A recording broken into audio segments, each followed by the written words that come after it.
Hello everybody, welcome to Amy's Bookshelf.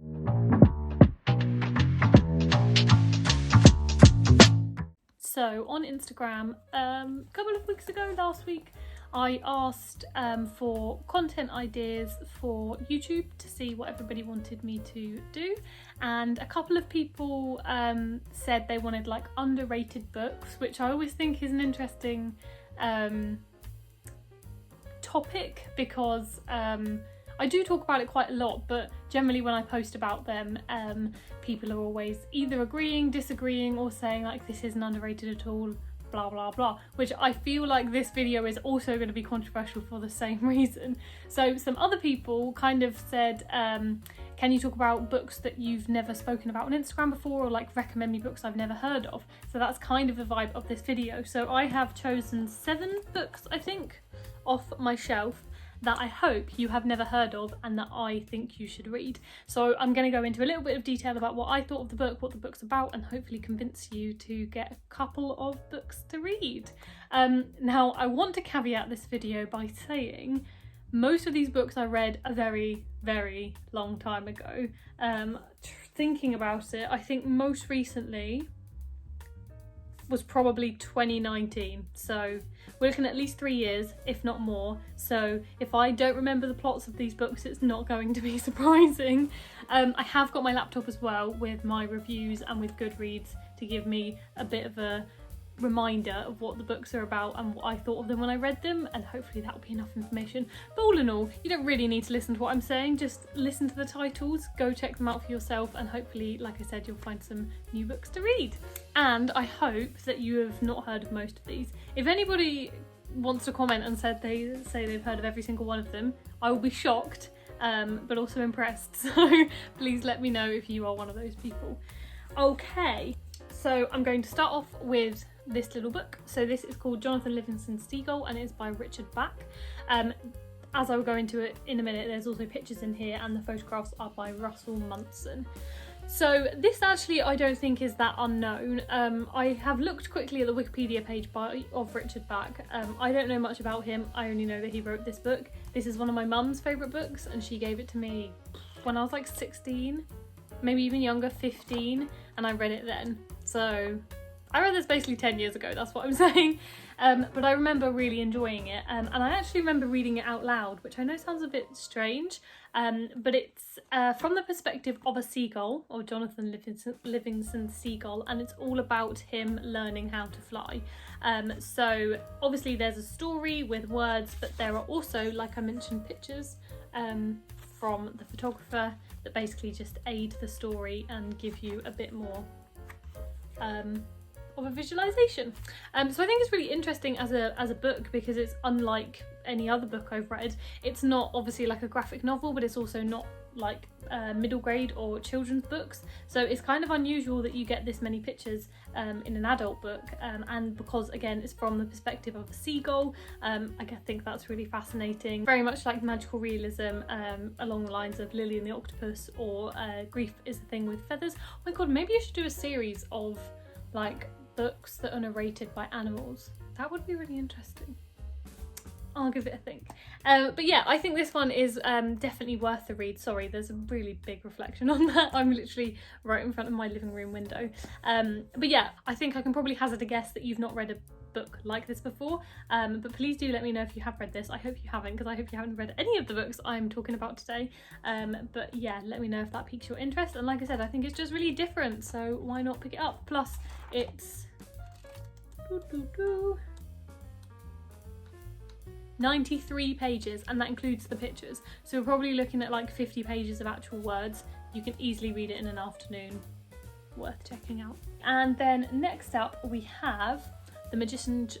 Oh my god, I'm really struggling to speak today. The Magician's Lie by Greer McAllister. I think I read this, I want to say, back in 2018, and it potentially, because I'm pretty sure, I don't know why I remember this, somebody tweeted saying what was your favourite book of the year, and I replied saying this, and I think that was in 2018. So the Goodreads listing for this book sells it as Water for Elephants meets The Night Circus. So if you like either of those books, then you might like this. This is published by Legend Press, which are quite a small publisher in London, who I have worked with quite a few times over the years on content, and I've read a lot of their books, and they publish really, really good books. So go check them out and go check this book out. So yeah, like I said, Water for Elephants meets The Night Circus. I definitely think the Night Circus part of that is true. I've not actually read Water for Elephants, but I have read The Night Circus.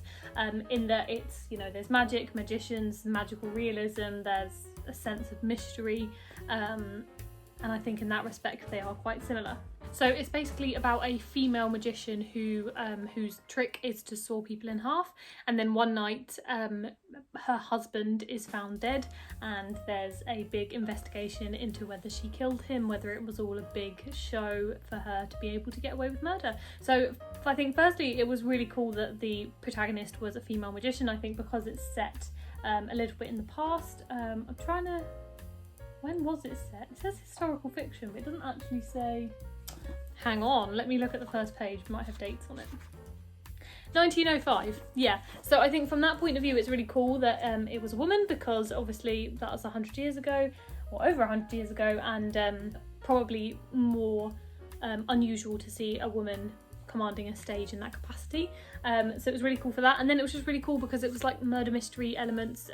I remember it constantly kind of keeping me on my feet, keeping me on my toes, guessing what was going to come next, the twists and turns, and for that reason it was a really easy page turner. So yeah, I think that's probably all I need to sell it to you. And actually thinking about it, it kind of makes me realise I probably should reread this, because like I said, if I read it in 2018, that was 5 years ago now, and I can barely remember the plot. So yeah, I think this is one I should definitely give a reread. And up next is Gods and Conquerors by Aaron Kane Hyman. Sorry, you probably can't see that title very well. Again, very bright window. So I read this back in 2017. Maybe even 2017, so 6 years ago. No, 5 years ago, sorry. Maths is bad. And yeah, I loved it. I loved it. So this is actually self-published by the author, and I think it was actually the first ever book I reviewed on my blog as a, it wasn't an ad, I wasn't paid to do it, but what's the right word of saying it? Basically, he sent me the book to review, and then I reviewed it on my blog. And I really loved it. And so this book holds a lot of fond memories for me because of that, because it kind of like marked the beginning of my journey into Bookstagram and blogging and all of that. But I do also genuinely think this is a really incredible book, and how more people haven't read it, I don't know. So hopefully some of you can read it and then prove to me why it is a very good book and worth higher acclaim than it currently has. So it's an interesting one because it's sci-fi, which isn't really my kind of go-to genre, but I think labelling it as sci-fi is probably a bit misleading, because especially for myself, I very much focused on the human elements of it, and that's why I really enjoyed it. So it's basically think like The Martian, or what's another example? Passengers, that film with Jennifer Lawrence and Chris Pratt. So it's basically about a group of people who are sent to another planet, which is, I'm just looking at the Goodreads again because I can't remember the details, travelled almost 1,000 years to visit a distant planet. So it's a really long way away and they're not coming back. And it's basically about them exploring this new place and finding a new planet to live on. What I really enjoyed about it, and again, I can't remember all of the details, but I do remember how much I loved each individual character's reasoning for joining this mission and going to this planet. So I think there's 5 of them. And we get an insight into all of their lives, into what their life was like on Earth, and then what they're like on this new planet. And yeah, for me, it was just really cool. And it was like unlike any other book I've ever read before. It's unlike any other book I've read since. I think the writing was really brilliant. I will read you a quote because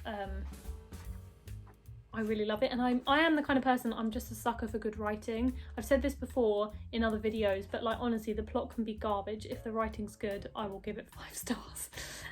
Not that this plot is garbage, but you know, you catch my drift. So the quote I want to read you is, "It's a really human thing, isn't it? The appreciation of art, seeing the beauty in something with no practical purpose.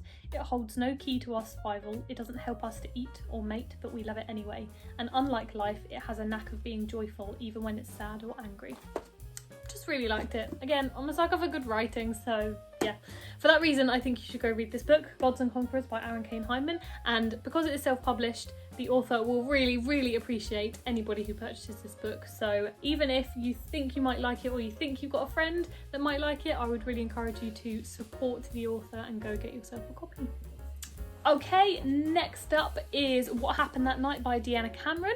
So this was really cool. Back in 2019, I think, I did an ad on Instagram with Penguin, and it was basically a Wattpad with Penguin collaboration. So Penguin had published loads of, well, I say loads, I think it was about 8 books from Wattpad. If you're not familiar with Wattpad, it's like this writing platform where authors go on and publish a book week by week.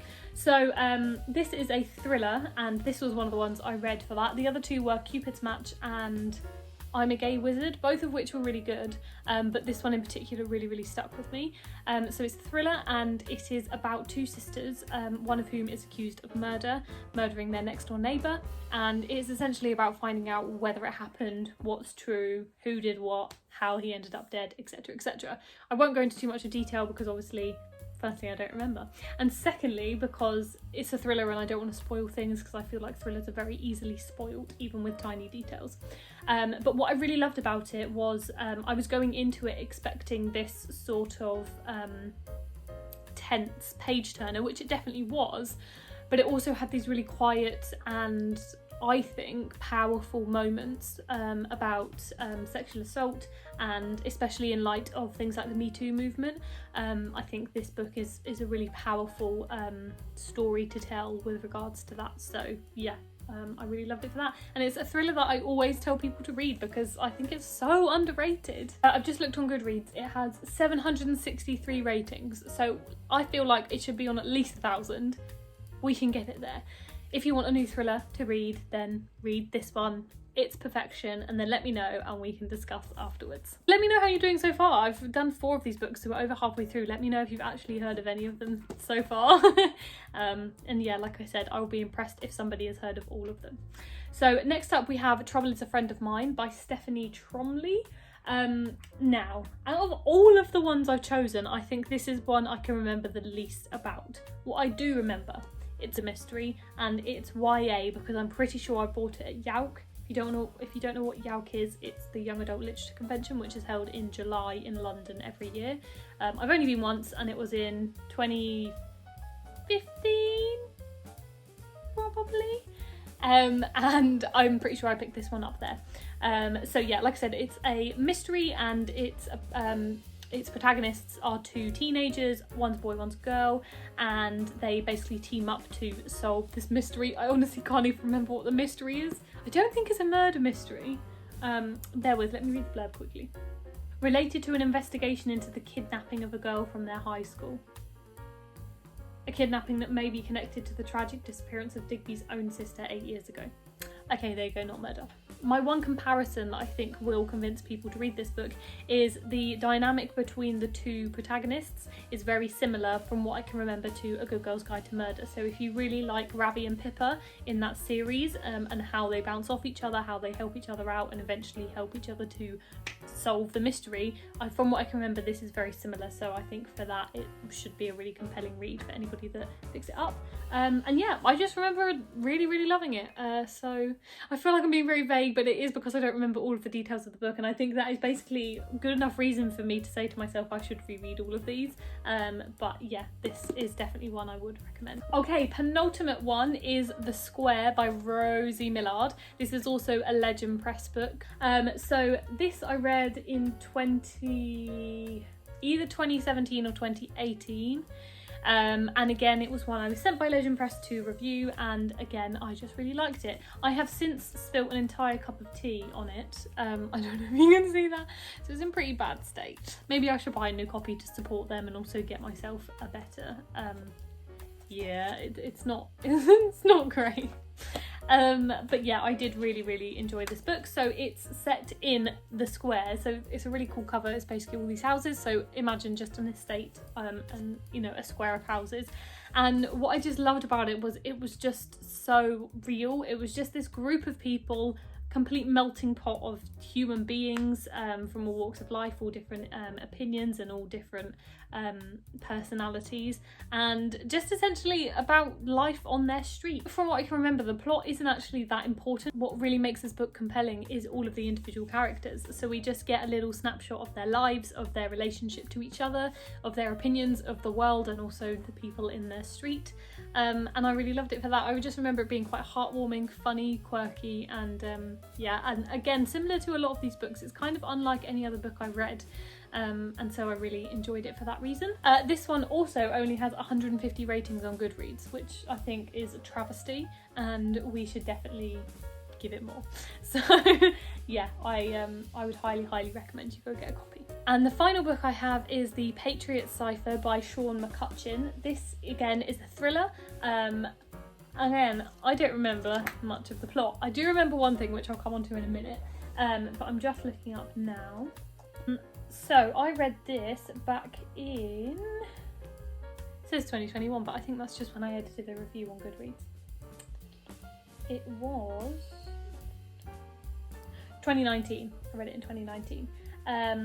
And yeah, so basically this is about the protagonist is a very good I can't remember the word, someone who solves ciphers, cryptanalyst,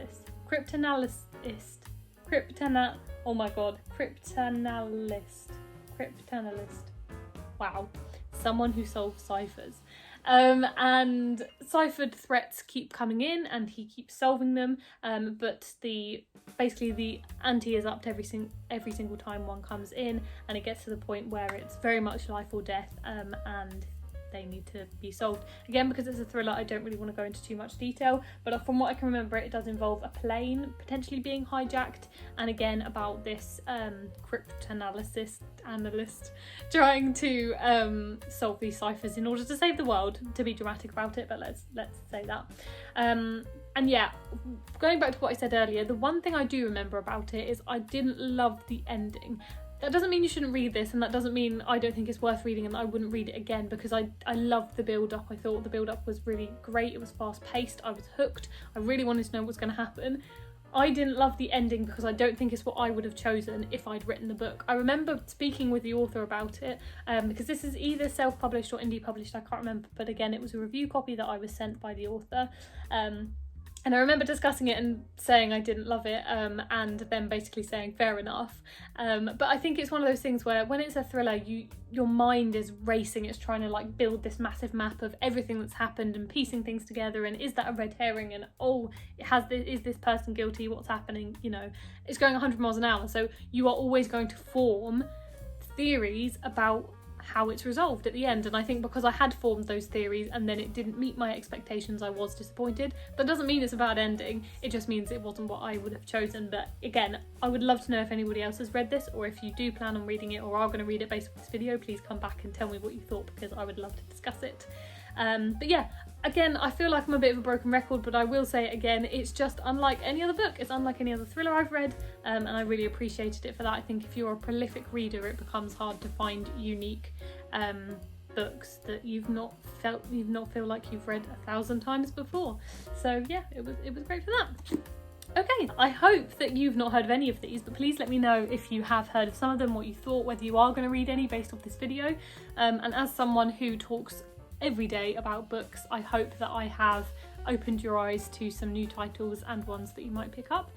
So yeah, let me know if you want similar videos to this, or if you have any other ideas for videos that you want me to do, drop them in the comments or message me on Instagram, or find me on basically all social media channels. I've been really loving TikTok recently, so if you want to follow me on there, I'm Amy. I think I'm Amy's_bookshelf, because Amy's bookshelf is already taken, but I'm sure you will find me. And if not, please like this video and please subscribe to my channel so I can keep on making these videos. And I will see you next time. Bye!